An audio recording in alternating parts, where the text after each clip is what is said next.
He promised he would never stop for anyone again. Not after what happened 3 years ago, but fate does not care about promises.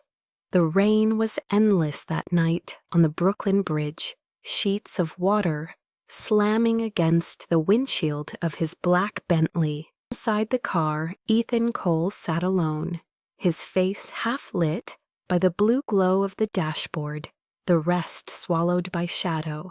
His eyes were tired cold like the city itself. The wipers sliced back and forth, clearing nothing but reflections of a man who had forgotten what it meant to feel. He was driving home from another gala, another night of applause and champagne and hollow smiles. They had called him a visionary again, the press, the donors, the politicians. But behind the tailored suit and the charm, there was only silence. Outside the window, New York blurred into streaks of light and rain. Then came the flash of red and blue. At first, he thought it was just another police car parked on the shoulder, until he saw smoke curling upward into the storm. His grip tightened on the steering wheel. Instinct whispered, "Keep driving. You have nothing to do with it." But another voice, the one he had spent years burying, began to rise. The one that remembered the crash, the fire, the woman screaming his name before everything went silent. He eased his foot off the gas. The Bentley slowed and stopped. The world outside was chaos wind slicing through the rain, and the twisted wreck of a patrol car half overturned on the bridge. One headlight still flickered, painting the wet asphalt in pulses of white. Ethan stepped out without an umbrella, the rain soaking his suit instantly. Smoke stung his eyes. Through the shattered glass, he saw her, a young policewoman slumped against the steering wheel, blood spreading across her uniform, her breathing shallow, her lips trembling as if forming prayers. He forced the door open, metal groaning under his hands. The smell of gasoline was heavy, sharp. She looked up, barely conscious. "Do not call," she whispered, voice ragged. "They are watching." He froze. "Who is watching?" he asked, but she was already fading. He grabbed his phone but hesitated. If he called for help, whoever she meant could come before the ambulance did. He reached for his pocket knife instead, cutting through the seatbelt, dragging her free. Every muscle remembered what to do, though he had not used those instincts in years. He tore off his jacket, pressed it hard against the wound below her ribs. Blood soaked through the fabric, warm against his cold hands. "Stay with me," he said. "Keep your eyes open." Her gaze flickered toward him, confused. "Who are you?" she asked. He almost smiled, though his voice was steady. "Just someone who stopped." She tried to laugh, but only coughed blood. Lightning exploded overhead, the world going white for a heartbeat. In that flash, he saw the reflection of himself in the broken mirror glass. His face streaked with rain and blood, and something raw that had not existed in him since the night his wife died. Somewhere behind him, his car phone buzzed the navigation screen, lighting up automatically the built-in dashcam, streaming the image to the cloud. The software he once funded to promote transparency, now broadcasting every second live to social media. In a matter of minutes, thousands of people across the internet began watching a billionaire kneeling in the rain beside a dying cop. Ethan did not know. He was too focused on the life slipping through his hands. The engine hissed, sparks flying. He lifted her carefully, carried her a few steps away from the wreck. When the car exploded, the shockwave threw both of them to the ground, his arm shielding her body from the blast. Fire rose behind them, lighting the rain like molten glass. She gasped pain, twisting her voice. "Why did you stop?" she whispered, barely audible through the storm. He looked down at her face, pale and trembling, and answered quietly, "Because last time I did not."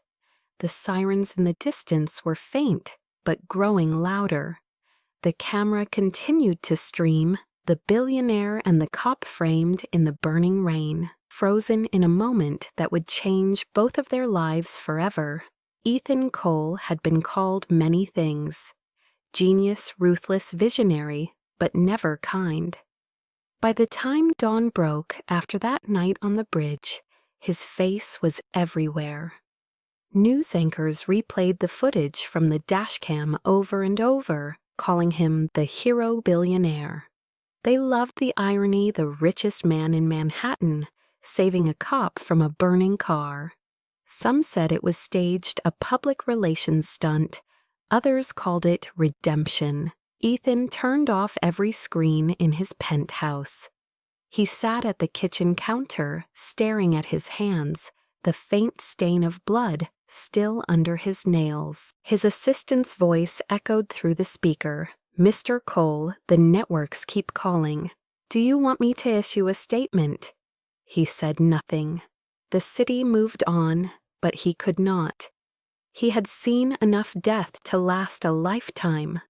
One more should not have mattered, and yet this one did. The rain still dripped from his hair, hours later, like it had soaked into him. He told himself he stopped because it was right, not because he needed to feel again. That lie lasted less than a day. By noon, a headline flashed across his phone. "The officer saved by Ethan Cole, identified as Detective Clara Martinez, age 29. Her condition critical but stable." Something in him shifted at those words. The next morning he drove to Mount Sinai Hospital, under a hoodie, hoping no one would recognize him. Nurses whispered as he passed, "That is him, the billionaire from the bridge." He ignored them and stood outside, room 301, watching through the small window. Clara lay still, her face pale, her dark hair matted against the pillow. Machines blinked softly beside her bed. A detective in plain clothes sat nearby typing notes. When Ethan opened the door, the man stood, suspicious eyes scanning him up and down. "You are not supposed to be here." Ethan nodded quietly. "I will not stay long. I just wanted to see if she is all right." The detective frowned, but did not stop him. Ethan moved closer until he could hear the slow rhythm of her breathing. It was not the sound of weakness, but of someone fighting to stay. He left a white orchid on the table and walked out before the detective could ask for an autograph. That night, every news channel repeated her name. Donations flooded the department accounts, anonymous but generous. Only the chief knew the money came from Cole Holdings. The world praised Ethan for compassion. He felt nothing but unease. 3 years earlier, he had watched his wife Anna die in a crash outside London. She had been a journalist chasing a corruption story tied to an arms cartel. The call came while he was on stage, accepting another award for innovation. He never forgave himself for not being there, not stopping. Since then, he built walls around his life: work, control, silence. The rescue of Clara cracked those walls open. At his office, overlooking the skyline, his partner David Lynn handed him a folder. "The board wants to capitalize on the goodwill," he said, smiling. "Cole Holdings can launch a humanitarian campaign, maybe even a foundation for injured officers. Imagine the press." Ethan stared out the window, rain streaking the glass again. "Not now." David sighed. "Come on, this could change the narrative." He turned. "Whose narrative, mine or yours?" The silence was sharp. David shrugged. "Fine, but the internet already crowned you a hero. Might as well wear the crown." Ethan dismissed him with a look. Later that evening, he sat alone in his study, scrolling through comments under the viral clip. Some called him an angel, some called him fake. One line caught his eye. Someone wrote, "Heroes do not need PR teams." He froze. That was exactly what Clara had said before losing consciousness. He closed the laptop. The next day he went back to the hospital, not as a CEO, but as a man trying to understand why he cared. Clara was awake, sitting up weak but alert. The detective at her side left to get coffee when Ethan walked in. She recognized him immediately. "You," she whispered, disbelief flickering in her dark eyes. He nodded, unsure if he should smile. "You are supposed to be resting." She frowned. "You are supposed to be busy running an empire." He almost laughed. "Not today." She stared at him for a long time, then said softly, "Heroes do not need PR teams." He smiled faintly. "And billionaires do not stop for strangers. Guess we are both doing something new." She looked away, but he saw the smallest hint of amusement before exhaustion took her again. For reasons he could not explain, he stayed until she fell asleep, watching the rise and fall of her chest, listening to the rain against the window. He left without saying goodbye, but the nurse found another white orchid on the table when she returned. Over the following week, the headlines began to fade, replaced by newer scandals, newer stories. But Ethan kept visiting the hospital at odd hours, always leaving before she woke. He told himself it was out of guilt, yet every time he saw her, the guilt turned into something gentler.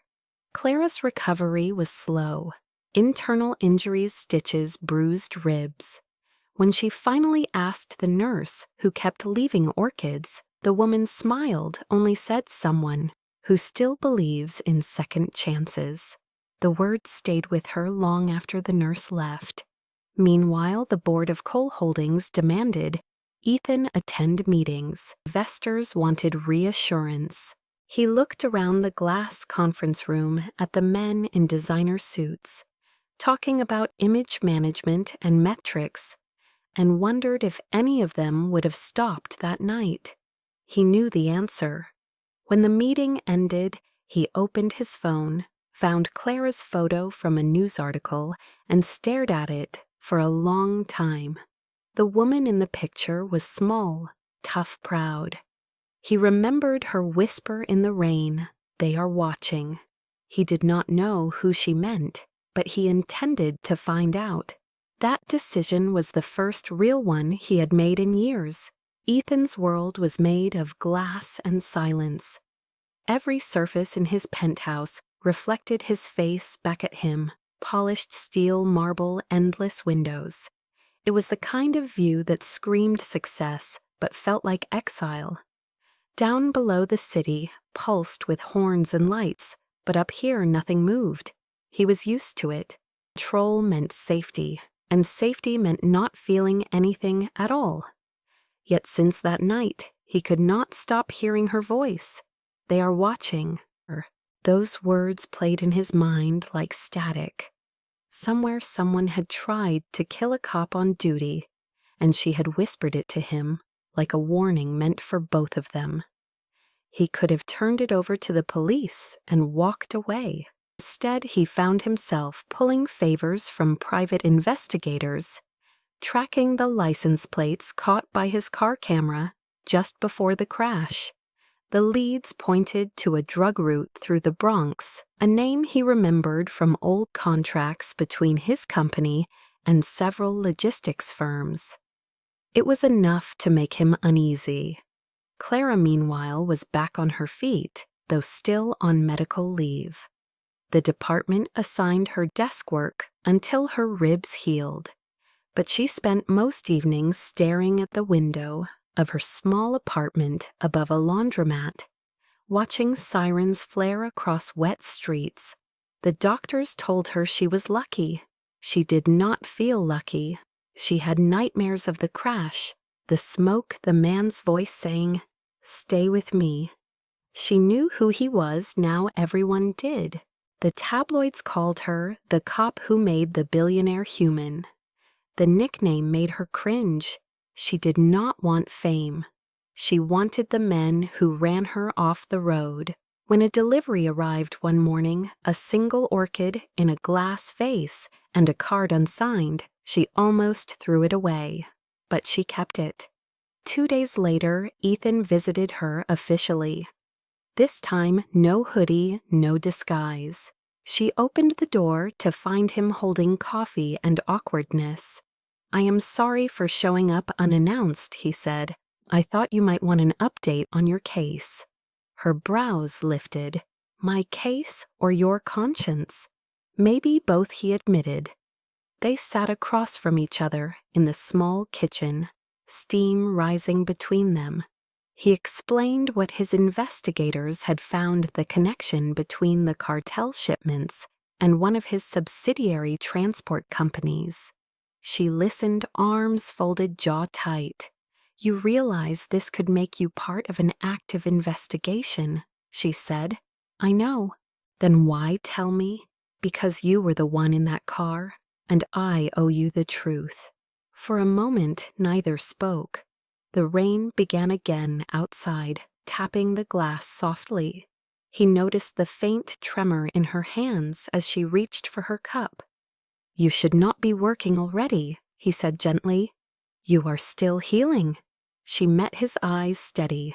"Healing does not pay rent." He wanted to argue but stopped. The next day she called him asking to see the data again. They met in his downtown office, far removed from her world of patrol cars and narrow hallways. She looked small, walking through the glass lobby where assistants whispered her name. In his office, the walls were covered in art, the kind that looked expensive and meaningless. She studied the skyline through the window. "So this is what saving the world looks like," she said dryly. He smiled faintly. "No, this is what running from it looks like." They went through files late into the night, tracing shell companies and payment routes. At one point, she stretched, wincing from her healing ribs. He moved instinctively to steady her. She froze at his touch. "You are shaking," she said softly. "I am not used to touching someone who is still alive," he answered before he could stop himself. Her eyes softened. "That is a sad thing to say." He stepped back, embarrassed. "It is an honest thing to say." That honesty cracked the space between them. For a second, neither was billionaire nor cop, just two people, standing too close in a city that had forgotten warmth. By midnight, they found something real, a link between a warehouse in the Bronx and a logistics account under the name Lynn Freight Holdings. Clara's voice dropped. "This company moves medical supplies for the city." He nodded. "It also moves things no one checks. You need to take this to your captain." She shook her head. "Not yet. Not until I know what we are dealing with." He noticed she said we. Their worlds had begun to blur. Over the next week, they worked quietly, sharing notes by encrypted email meeting in cafes at odd hours. He was careful to keep his name off every document, but word began to spread that the billionaire and the cop were working together. It made for irresistible gossip. One afternoon outside the precinct, a reporter shouted, "Clara, is he your boyfriend?" She turned away, pretending not to hear. Ethan saw the clip, later on a news site, the image of her walking briskly. Her hair damp from rain, the determination in her eyes. Something about that image stayed with him long after he shut his laptop. Late one night, she called from a diner in the Bronx. "I think I found something," she said, her voice low. "Come see for yourself." He went without his driver. The rain had returned, as if it never stopped since that night. She sat in a corner booth with files spread around, half-empty coffee cups crowding the table. "You work like someone who forgot how to sleep," he said. She looked up, smirking. And you look like someone who finally remembered how to live." He laughed quietly. It felt unfamiliar but good. Their eyes met over the stack of evidence, the hum of rain filling the silence. Two worlds still miles apart, but for the first time moving in the same direction. The deeper Clara dug, the more she realized the cracks in the system were not just in the streets, but in the skyscrapers above them. Every file she opened led back to something too big, too clean, too corporate. One night she sat in front of her laptop, the glow of the screen flickering across her face, scrolling through an offshore account list Ethan had discreetly sent. A name kept repeating: Lynn Freight Holdings.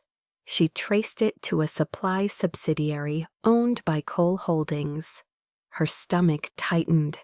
When she called Ethan, he answered on the first ring. "We need to talk," she said. At his penthouse, she walked through rooms so immaculate they felt lifeless. Rain pounded the windows like fists. He poured coffee for both of them before she could speak. "You look like someone who found something bad," he said quietly. She placed a printed ledger on the table. "These payments were routed through one of your companies to a logistics firm moving drugs and weapons for the cartel." His expression did not change, but his eyes did. "That cannot be right. I would never authorize that." "Maybe you didn't," she replied. "Maybe someone else did." He stared at the numbers, seeing ghosts. David Lynn, his oldest friend, his partner, the man who had built the empire with him. The realization hit harder than the rain. Clara's voice broke the silence. "Tell me you are not part of this." Ethan met her gaze steady. "I am not, but that means I have been funding the men who killed my wife." The confession dropped between them, heavy, unfixable. She saw the guilt ripple across his face, not the guilt of a criminal, but of a man realizing his entire success was poisoned. "I wanted to believe it was just business," he whispered. "I never looked closely enough." Clara crossed her arms, her badge glinting under the dim light. "Then maybe it is time you do." He turned away, walked to the floor, to ceiling windows. The city glittering beneath them like a lie. "When my wife died," he said the words slow, "I thought the universe had made its judgment. I thought all I could do was build something so big, it drowned the noise. And now I see I was building on her grave." She stepped closer, her voice gentler. "You stopped for me that night. Maybe it is time you stop running too." He turned toward her rainlight, streaming down the glass painting, her in blue and gold. The words hit him deeper than any accusation. Something in him gave way. She walked to the table, tracing her fingers over the photo frames lined there. His wife smiling in press shots at fundraisers, moments frozen in light. Clara whispered, "She looks brave." She was. "And now you carry that look too," he said. The silence stretched between them, fragile and human. Outside, thunder rolled over the river. She asked quietly, "Why do you still keep these if they hurt to look at?" "Because forgetting her would be worse." Clara nodded slowly, understanding the kind of pain that never really leaves. She had seen it in widowers, in cops who lost partners in herself. Ethan looked back at her, his eyes darker. "When you were lying there in the rain," he said, "you said they are watching." "Who were you talking about?" She hesitated. "A case I was chasing. Someone inside the department was leaking intel to the cartel. I was getting too close. That is why they wanted me gone." "You are saying this goes deeper than the streets." "I am saying it touches the kind of money only men like you can move." His jaw tightened. "Then we find out who." "We," she asked, raising an eyebrow. "You said we the last time too," he reminded her. She almost smiled. He pulled up his laptop, opened encrypted files, the old instincts of a strategist returning. Together they mapped the trail across accounts and fronts. Hours passed. At one point, Clara leaned over his shoulder, the faint scent of coffee and rain mixing in the air. Her hand brushed his arm, and he did not pull away. For the first time, the silence between them felt safe. When the clock hit 2, she sighed, closing the file. "You should rest," she said. He looked at her and almost said, "Stay," but caught himself. She turned to leave, then stopped at the door. "You know, for a man who runs empires, you really have no idea how to save yourself. Maybe you could teach me," he said. She smiled faintly. "Maybe I already am." When the door closed behind her, he stood alone again, but the apartment did not feel empty anymore. Later that night, he found himself standing before his wife's portrait, whispering something like a prayer. "I think I met someone who sees me the way you did. I do not know what to do with that." The city lights flickered in reflection across the glass like tiny stars. Down in the street, Clara walked through puddles, her badge tucked away, her phone buzzing with new threats, unknown numbers, warning her to stop digging. She ignored them. Both of them had opened wounds that would not close easily. But the truth had a way of pulling people together even when it hurt. Ethan Cole had spent a lifetime mastering distance. Distance between himself and the boardroom, between his heart and anyone who might reach it, between what he built and what it cost. But Clara had a way of collapsing that space. Every time she walked into his orbit, the air changed, less sterile, more alive. A week after their discovery, she asked him to see her world. Not the Manhattan skyline, but the Bronx precinct that smelled of coffee sweat and burnt paper. He arrived in his tailored suit, drawing stares from every officer. Clara met him by the vending machine with 2 paper cups of instant coffee. "Welcome to the real world," she said. He smirked. "I had no idea it came with fluorescent lighting and bad coffee." "You get used to it," she replied. She showed him the evidence board's photos, maps, red string connecting faces. He recognized one David Lynn smiling in a charity photo beside a city councilman. His stomach twisted. Clara noticed. "That's your friend, isn't it?" was he corrected. Her tone softened. "You are going to have to face him eventually." He nodded because she was right. She always was. That afternoon, she took him to a youth shelter near Tremont. Kids whose parents had been caught in the crossfire of the cartel. They played basketball under a leaking roof, laughing with the kind of innocence Ethan had forgotten existed. Clara crouched beside a boy about 10, showing him how to tie his shoe. Ethan watched her quietly. "You come here often?" he asked. "Whenever I need to remember why I joined the force? You could do anything with your life, and you chose this. Someone has to." The simplicity of her answer undid him. He had spent years surrounded by people chasing profit, while she was fighting to keep hope alive in places hope didn't belong. When they left the shelter, she asked if he wanted dinner. He hesitated, then said yes. They ended up at a small diner on the corner, neon lights flickering red and blue across the windows. She ordered pancakes at 8 in the evening. He ordered nothing, just watched her eat. "You look like someone who hasn't had a real meal in weeks," she said. "I forget sometimes. Forget that I am human." She smiled faintly. "Happens to the best of us." Outside rain began again, steady, constant, like it followed them. When they stepped out, she paused under the awning watching him. "You could go home, you know. Pretend you never saw any of this." "Why haven't you?"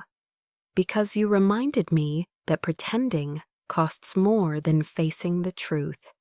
He said it quietly, but she heard the tremor in his voice. Later that week, she invited him to the annual Heroes' Night Gala, organized by the city's police foundation.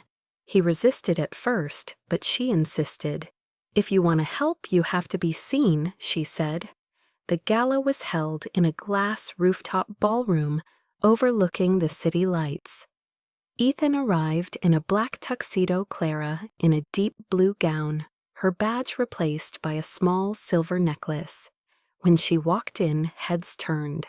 Reporters whispered. He moved toward her, offering his hand. "You clean up well, Detective Martinez. You don't look too bad yourself, Mr. Cole." They danced for the first time, slow, awkwardly graceful. She laughed when he stepped on her foot. "Sorry," he murmured. "You are better at saving lives than leading. I am learning." Beneath the city lights, they talked about everything and nothing. Her childhood in Queens, his years in Silicon Valley, the ache of loss, the fear of being seen. When the music slowed, he said, "All this money, all this power, and I still look lonely, don't I?" She looked up at him, because none of it ever stopped the bleeding. The words hit him like truth, disguised as mercy. He leaned in, she didn't move away. Their kiss was soft, unplanned, full of the kind of honesty neither had spoken aloud. For a moment the world went quiet, but the world never stays quiet for people like them. The next morning the photos were everywhere. Billionaire exploits injured cop for publicity. Clara Martinez, the woman from the viral bridge rescue, seen in intimate moment with Ethan Cole at charity gala. Reporters camped outside her building microphones, flashing questions about morality and manipulation. She slammed her door shut, trembling. Her phone buzzed nonstop messages from colleagues from her captain. By noon, she was called into the station. "Effective immediately, you're on leave," Captain Harris said, eyes full of pity. "You can't be serious. You know this is garbage. The department can't risk the optics, Clara. We're sorry." She walked out numb. Across town, Ethan faced his own reckoning. The boardroom was packed. His partner David Lynn sat at the head of the table, mask of concern perfectly in place. "Ethan, this scandal is damaging our reputation," David said smoothly. "Investors are nervous. The foundation donors want distance. I think it's time you step aside temporarily." Ethan stared at him, realizing the betrayal was already unfolding. "You orchestrated this," he said. David smiled faintly. "I'm protecting the company from you." The vote was unanimous. Ethan signed the papers in silence. Outside the storm hit again, lightning tearing across the sky. He drove without direction, ending up in front of Clara's apartment. She opened the door, eyes red from anger more than tears. "You should leave," she said. "The press will eat me alive. They already are." "I didn't mean for this. You never do." Her voice cracked. "You think you can fix everything with guilt, but you just make things worse." He stepped closer, but she backed away. "I believed you," she whispered. "I thought you actually cared." "I do." "Then why does caring always destroy everything around you?" He had no answer. She turned away, closing the door gently, as if slamming it would hurt too much. For the first time since his wife's death, Ethan felt completely hollow. The city lights blurred again through rain. Somewhere in the distance, a siren wailed. Their worlds, which had just begun to overlap, tore apart again, under the weight of everything they couldn't control. Ethan Cole did not sleep for 2 days. His phone filled with news alerts, emails, statements of concern from people who had never cared about him before. Hero or hoax, one headline read. Another called him the billionaire who couldn't stop playing God. The world loved to build statues and then burn them. He walked through his penthouse, past the empty chair where Clara once sat. The orchid she left on the counter now withered to dust. His empire was collapsing in silence. At Cole Holdings, his name was being erased from every press release, his image replaced by David Lynn's. It wasn't just betrayal, it was precision. Every leak, every article, every whisper about his relationship with Clara had been orchestrated, and Ethan knew it. David had always been ambitious, but ambition had turned into something darker. Late one night, Ethan drove down to the riverfront warehouse, his company once leased to Lynn Freight. The metal doors were locked, but his security clearance still worked. Inside, the air smelled of oil metal and something foul. Rows of crates stamped with fake medical supply labels lined the walls. One cracked open revealed assault rifles, another bricks of narcotics sealed in plastic. He stood there surrounded by the truth. His company, his name, had been the perfect disguise for the cartel's American operation. He sank to his knees, the echo of his own footsteps mocking him. By morning, federal agents raided his office armed with warrants. David Lynn had made sure to vanish hours before. Ethan was left with lawyers' subpoenas and silence. Meanwhile, Clara watched everything unfold on television from her apartment. She wanted to turn the TV off but couldn't. She saw Ethan standing outside the courthouse, surrounded by reporters, his face unreadable as microphones closed in. "Mr. Cole, is it true? Your company laundered money for the Vargas cartel. Did you use your relationship with a police officer to manipulate evidence?" He said nothing, just walked through the chaos like a man already condemned. Clara turned away from the screen. Her badge sat on the table beside her, and for the first time, she didn't know if she still deserved it. She had told herself he was different, she had believed it. But the files, the money trails, the timing, it all pointed back to him. The department reinstated her to help with the joint task force against the cartel, but she barely spoke during the briefing. The operation would take place at a warehouse outside Newark. When they showed the satellite photo, her blood ran cold. It was the same warehouse Ethan had investigated. She realized too late that he might have already been there. That night, as the task force prepared for the raid, she received a call. The number was blocked, but the voice was familiar. Detective Martinez David Lynn said smoothly, "You've been asking the wrong questions." Ethan was never the one in charge. He was just too stupid to see who was. Then who was she demanded? The line went dead. At that same moment, Ethan sat in his truck, parked across from the warehouse, watching armed men move in the shadows. He didn't have a gun. He didn't have a plan. Just a truth too heavy to carry alone. When the first gunshot rang out, he flinched. Sirens wailed in the distance. Clara's convoy was approaching. She jumped out of her cruiser before it stopped moving her hand on her weapon, her heart pounding. The air smelled of diesel and danger. SWAT units surrounded the building. Over the radio, the captain's voice barked commands. "Team 2, breach on my mark."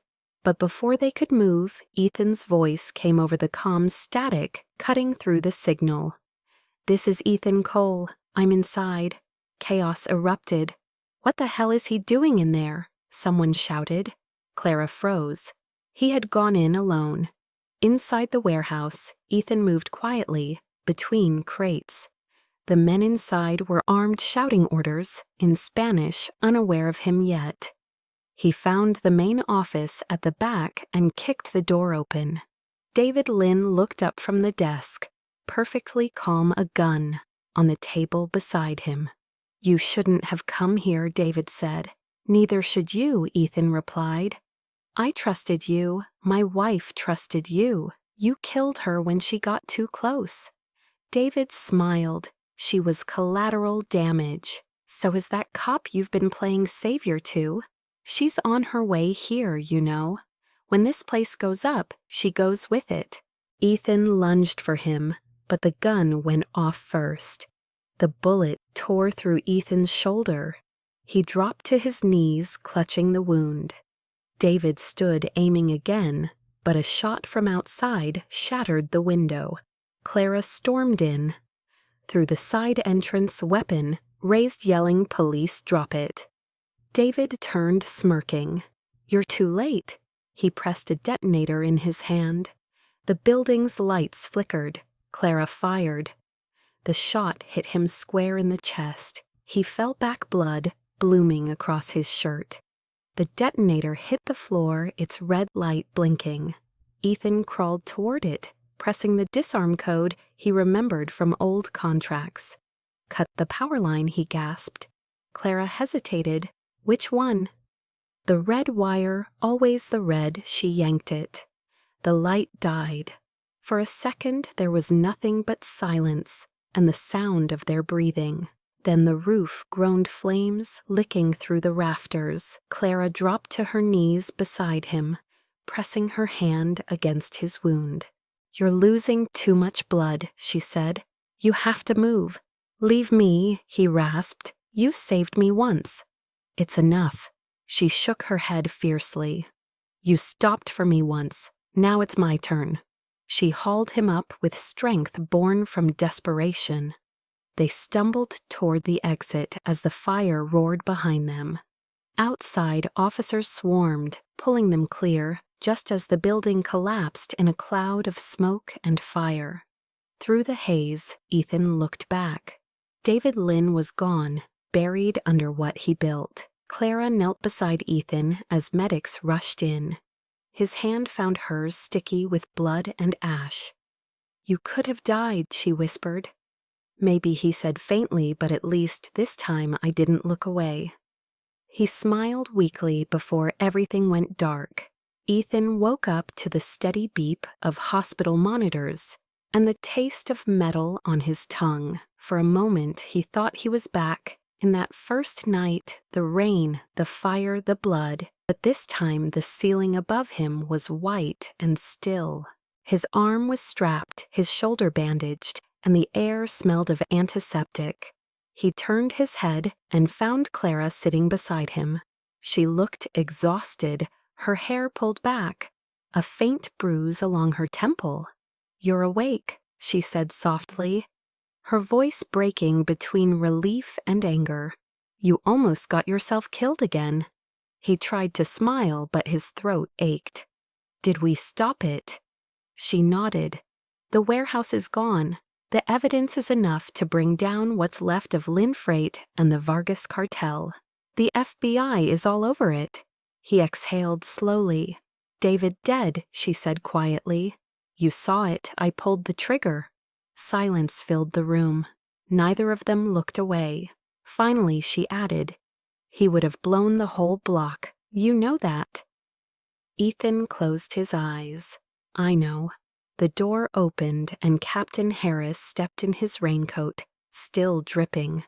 "Well, if it isn't the man who thinks he's Batman," he muttered, though there was no malice in his voice. He handed Clara a file and looked at Ethan. "You've caused us quite a circus, Mr. Cole. You've also just helped end one of the biggest criminal networks in the state." Ethan's voice was hoarse. "I didn't do it alone." The captain nodded toward Clara. She said the same thing. He placed the file on the bedside table. "There's something you should see." Inside were photos, reports, and a USB drive. "Your wife's case," Harris said. The federal team matched ballistic data from the warehouse. The same weapon type was used in her murder. Lynn ordered it. She was going to publish a story about his offshore accounts. Ethan froze. His chest rose and fell in silence. Years of guilt, anger, and unanswered questions. All of it snapping into focus. Clara watched him carefully, waiting for the storm. But instead of rage, his eyes filled with something softer. It wasn't fate, he whispered. It was him. All this time I blamed myself. She reached across the bed and took his hand. You can stop now. He looked at her eyes, glassy. Stop what? Running. Outside thunder rolled across the city like a memory. In the days that followed, Ethan gave everything he had to the investigation. He testified, turned over company records, and handed Cole Holdings to the authorities for restructuring. The media, ever hungry, called it the fall of the billionaire saint. Some mocked him, some forgave him. But for once he didn't care.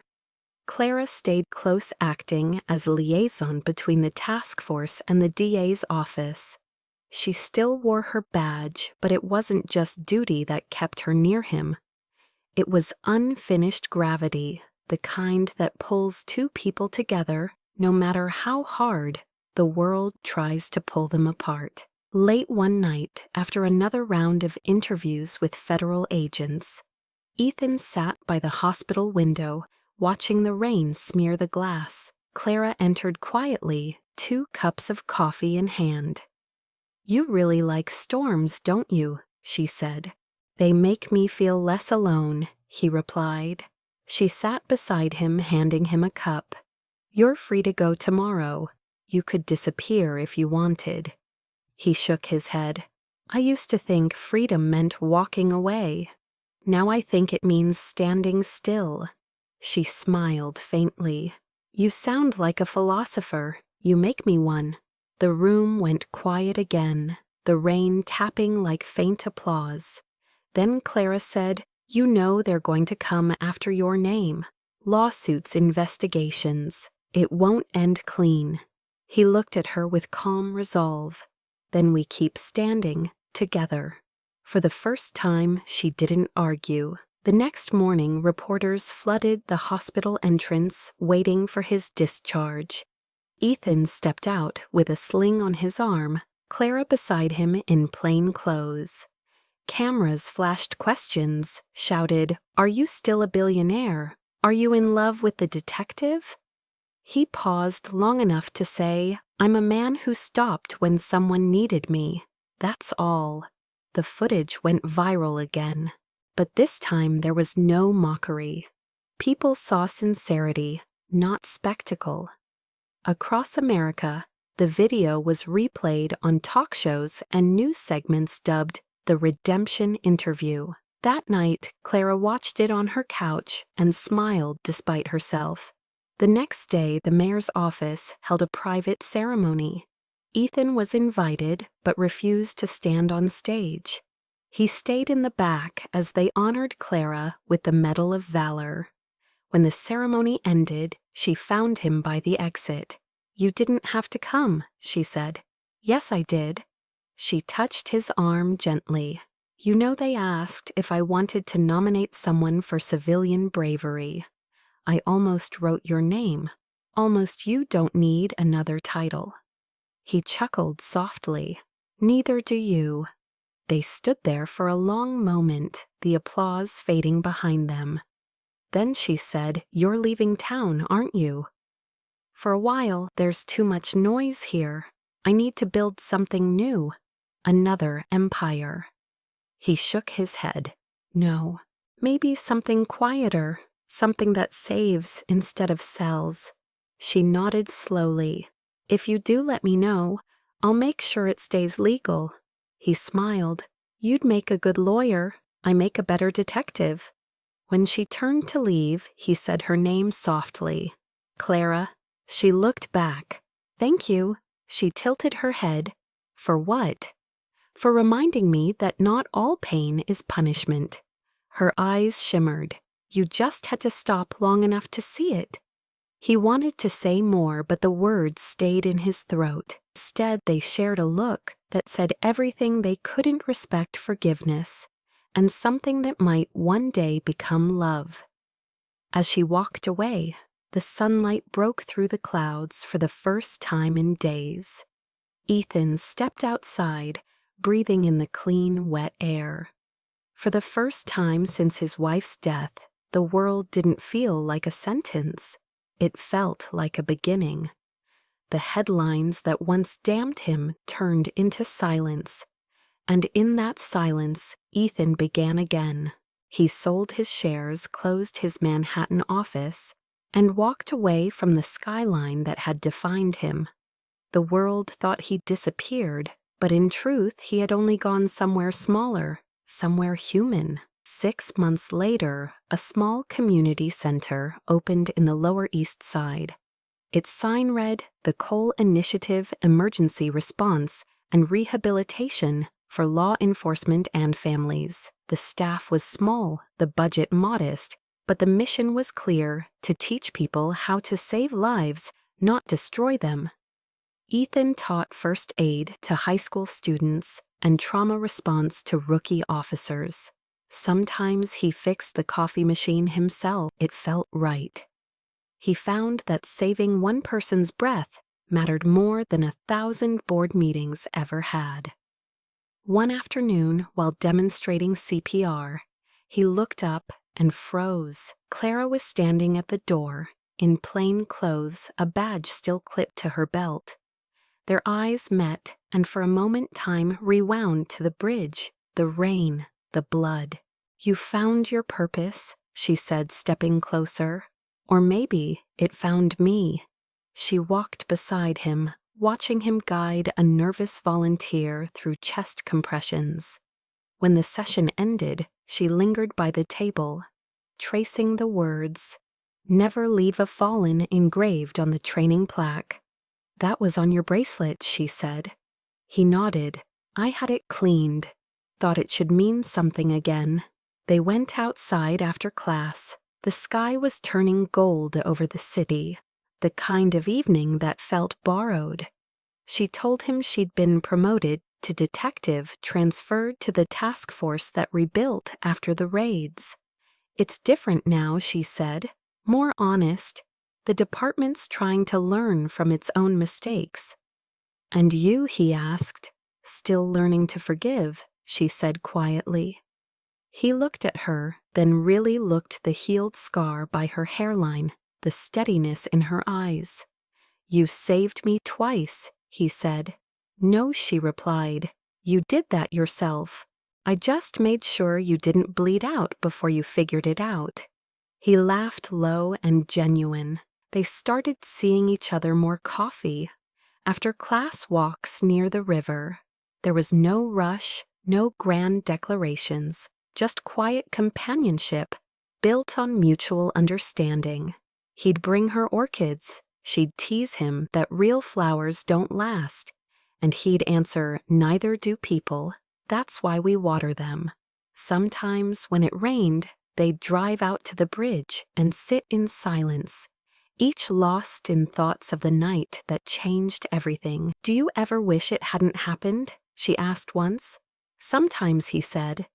"But then I think about where we'd be if it hadn't." She nodded, understanding that some pain creates paths no peace ever could. A few months later, she invited him to speak at the police academy graduation. At first, he refused. They don't need to hear from a disgraced CEO. They need to hear from a man who stopped, she countered. So he stood on the stage in front of 200 young officers, rain tapping the windows again, as if on cue.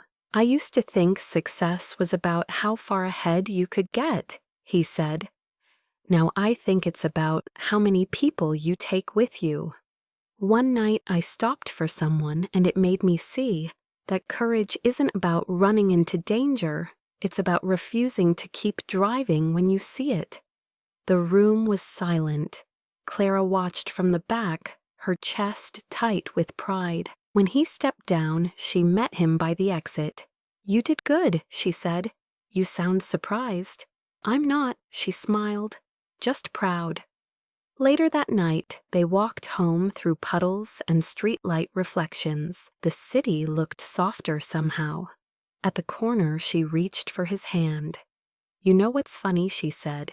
"You're the only person I've met who had to lose everything to finally see what mattered. Maybe that's the only way we learn." maybe, she whispered, squeezing his hand. The following week, he received a letter from the city attorney's office. His name had been cleared entirely. The investigation concluded he had acted as a whistleblower, not an accomplice. For once, the system had worked. Clara showed up that night with 2 beers and no words, just a smile. They sat on the steps outside the center, listening to the hum of traffic. "You could go back," she said.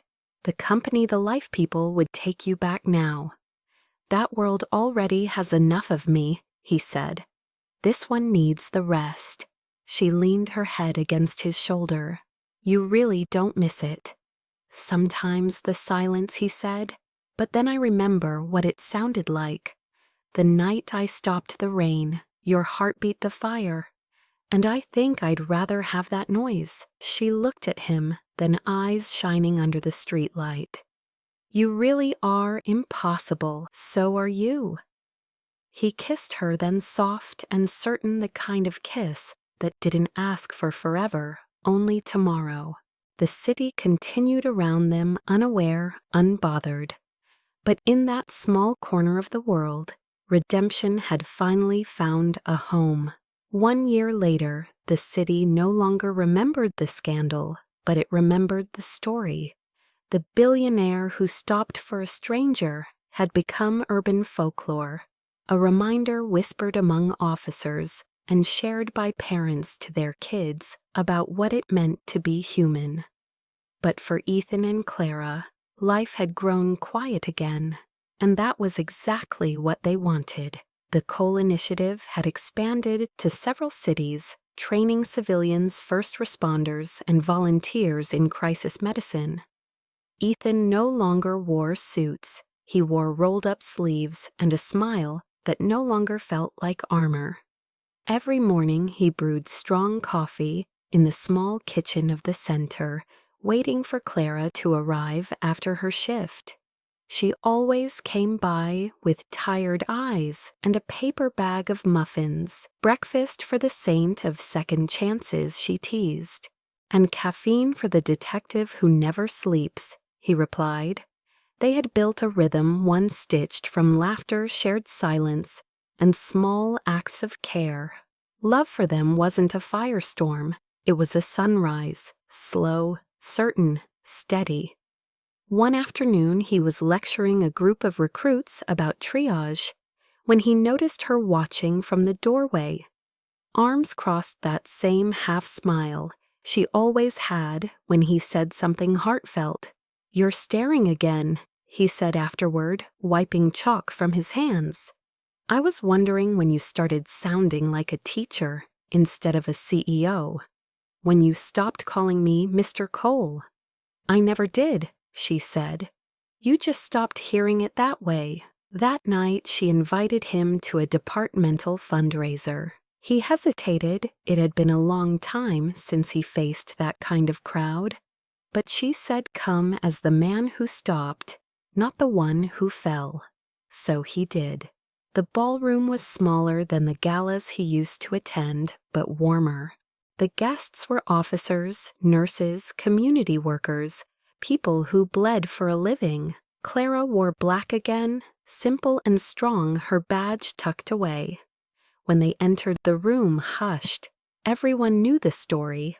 They just didn't know the ending. During the speeches, the commissioner mentioned the Coal Initiative, calling it a bridge between courage and compassion. Ethan looked at Clara, and she mouthed, "See, you're famous again." Later, as music began, he asked, "Dance with me?" She laughed. "Last time you stepped on my foot, I've had lessons." "You mean YouTube? Still counts." They moved together across the floor, slowly, naturally. There was no orchestra, just a small band playing a quiet melody. Her head rested against his shoulder, his hand at the small of her back. The lights dimmed, rain drumming softly outside the windows. "You're not the man they called a hero," she whispered. "No," he said, "just the man who finally stopped." She smiled at tears, catching the light. "Good, Because I didn't fall in love with a headline. The words hung between them, simple and final. He stopped moving, just holding her there, her heartbeat steady, against his chest. "Say that again," he murmured. "Not until you believe it." They danced until the music faded, until the applause turned into conversation again. When they left, the rain had softened into a mist. They walked under a single umbrella, close enough that their shoulders touched. "Do you ever think about that night?" she asked. "Every day," he said. "Not the blood or the fire, though. Just the part where you looked up and asked why I stopped. And your answer still the same. Because last time I didn't." She smiled, brushing her fingers against his. "Then promise me one thing, anything. If I ever fall again, literally or metaphorically, you stop. Always." Weeks later, she surprised him at the training center after hours. The hall was empty, except for the echo of rain against the windows. On the wall hung a new plaque, in honor of those who stopped when others kept driving. Below it, she pinned an old broken handcuff, hers from the warehouse raid, the metal still scarred by fire. "What's this?" he asked. "A reminder," she said, "that we're free now." He traced the curve of the metal with his fingers, then turned to her. "You sure you want to keep looking back?" "No," she said, "but I want to remember how far we've come."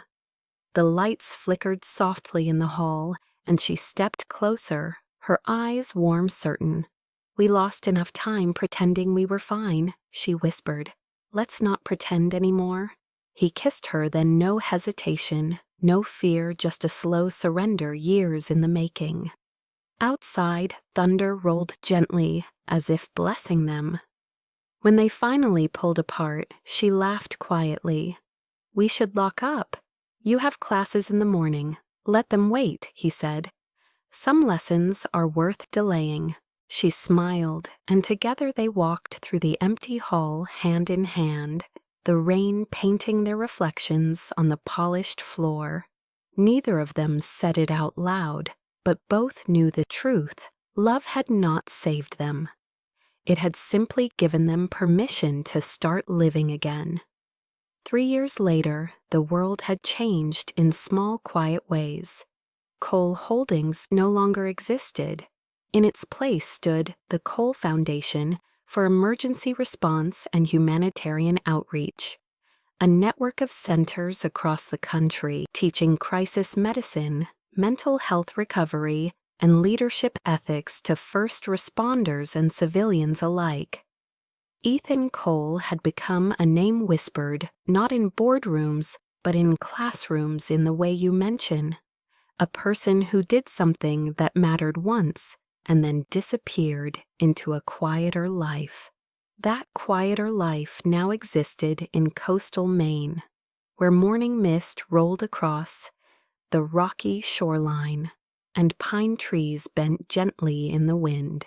The cottage sat on a hill, facing the sea, simple but beautiful, filled with books and the faint scent of salt and wood. Clara loved the mornings there.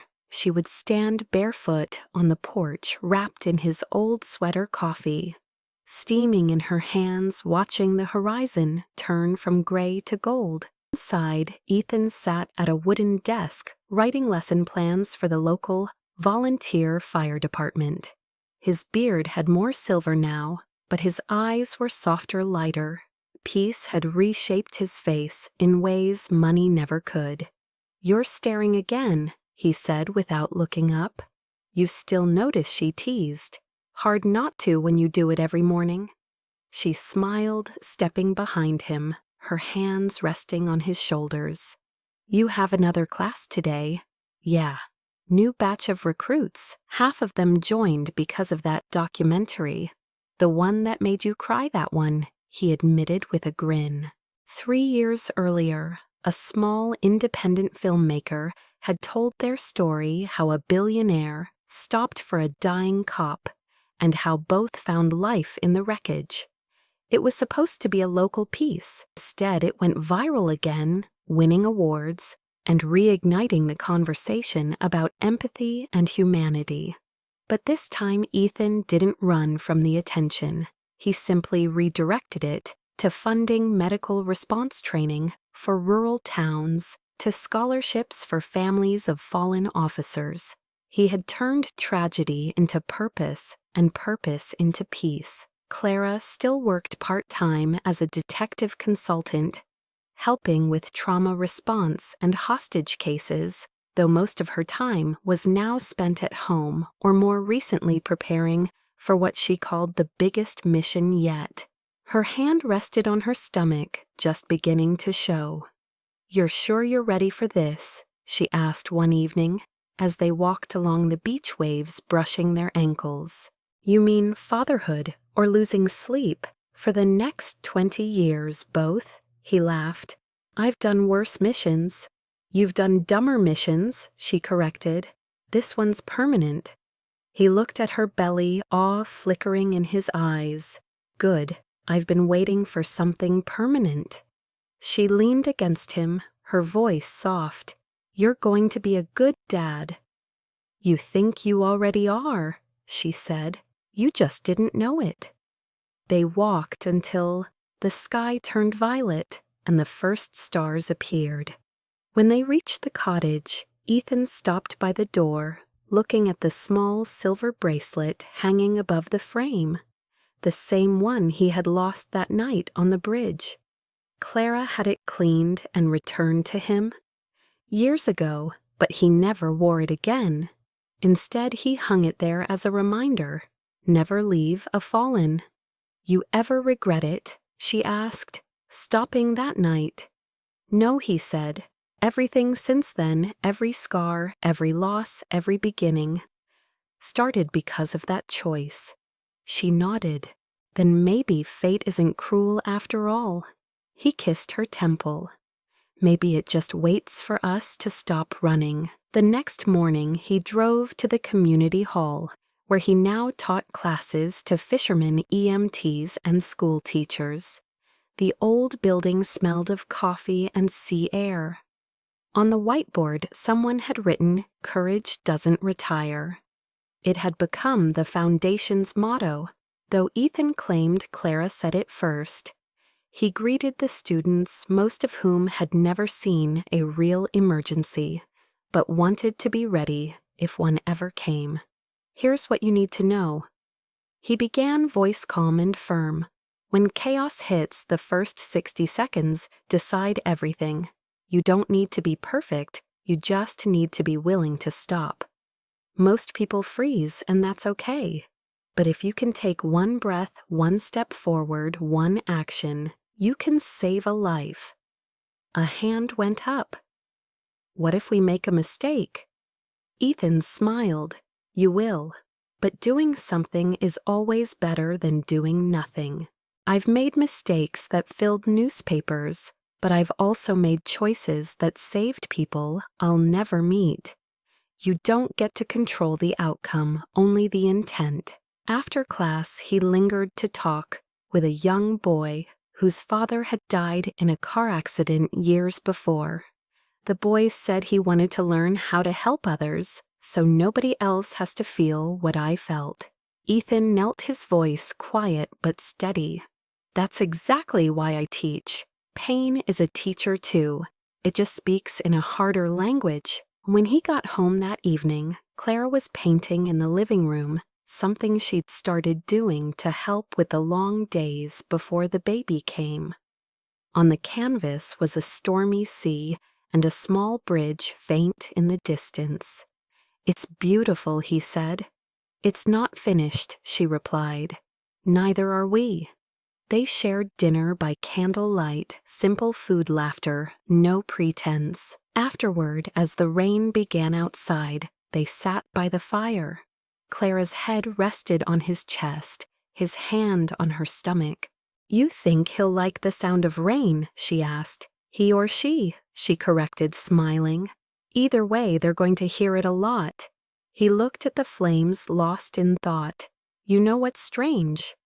What sometimes I still hear the city, the sirens, the noise, the chaos, but then I hear the waves and it's like they're saying the same thing, just softer. Life doesn't stop, it just changes rhythm. She looked up at him. That's very poetic for a man who used to sell software.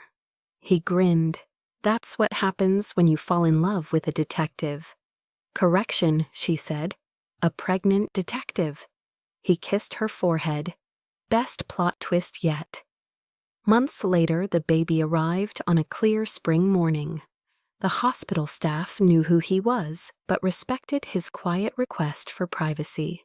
When Clara placed their newborn daughter in his arms, Ethan couldn't speak. She had dark hair like her mother, and a small birthmark on her wrist that looked almost like a scar. He laughed through tears. "She's perfect. Of course she is," Clara whispered. "She's ours."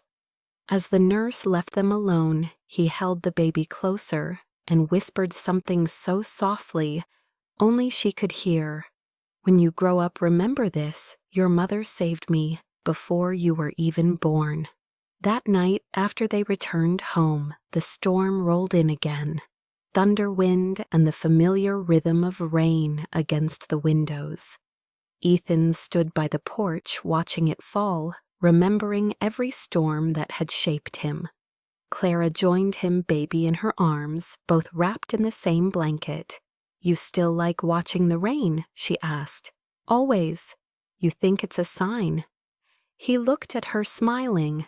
"It's a reminder of that sometimes you stop for a stranger," he said, touching her cheek. "And find yourself." She leaned in, kissing him softly, their daughter sleeping peacefully between them. The waves crashed below, and the sky opened wider silver and endless. Inside, above the fireplace, hung the painting. Clara finished a bridge under rain lights spilling from a car stopped in the storm. Two figures silhouetted in firelight. At the bottom, in small letters, she had written a single line. The world called him a billionaire, but she called him the man who stopped. Years later, visitors to the foundation's main center would see that same painting hanging in the entrance hall beside a plaque that read, "Dedicated to everyone who stopped when they didn't have to." It became the story Ethan told at every graduation. His final line always the same. If you've ever stopped for someone and it changed your life, tell someone else. Because that's where stories like this begin. And every time he said it, he looked toward Clara, and she smiled the kind of smile that only comes when you've survived everything and still choose love. If this story touched you, don't scroll away just yet. Take a breath. Look around you. Somewhere out there, someone is standing in the rain, metaphorically, or literally waiting for someone like you to stop. Maybe it's a neighbor who hasn't smiled in weeks. Maybe it's the single mom at the grocery store, counting coins at the register. Maybe it's a tired police officer who still believes the world is worth protecting, or maybe it's you, the one who keeps driving past your own reflection, because slowing down feels too painful. Every story we tell on this channel isn't just fiction, it's a mirror. It's a reminder that the world doesn't change through grand gestures, but through the moments when ordinary people make extraordinary choices. Ethan didn't stop because he was a billionaire. He stopped because he was human. And that one decision, one pause in the storm, rewrote the rest of his life. If you've ever been saved by someone's kindness, or saved someone else with yours, tell us in the comments. Share your moment you stopped. We read every single one. Because the Soul Stories fam isn't just an audience, it's a community of people who believe in second chances, redemption, and love that doesn't ask for perfection, only courage. And if this story reminded you that even broken people can rebuild, hit the subscribe button. Not because algorithms demand it, but because stories like these are how we hold on to hope in a noisy world. We tell them for the nights when you feel unseen, for the mornings when you question if compassion still exists, for the days when you need proof that slowing down can still save something worth keeping. So if you've ever stopped for a stranger or wished someone had stopped for you, let this be your reminder. It's not too late to be that person. Maybe tonight, send a message you've been too proud to send. Call your dad, your friend, your ex, or the person you said you'd forgive but never did. Maybe tomorrow buy a coffee for the nurse who looks exhausted, or tell the cashier they did a good job. You don't need $1 billion to change a life. You just need 60 seconds of courage. And if no one's told you this lately, you matter. You're part of this story now. Because every time you choose empathy, you're proving that humanity still wins. So to everyone watching from New York to Nashville, from London to Lagos, from small towns to cities that never sleep, drop a comment below and tell us where you're watching from. Because this family, this community exists for one reason: to remind the world that love still stops for strangers. And if you've made it this far, thank you for being here, for feeling, for believing. Till the next story, this is Emma from Soul Stories reminding you. Sometimes you stop for someone, and that's when life finally stops running from you.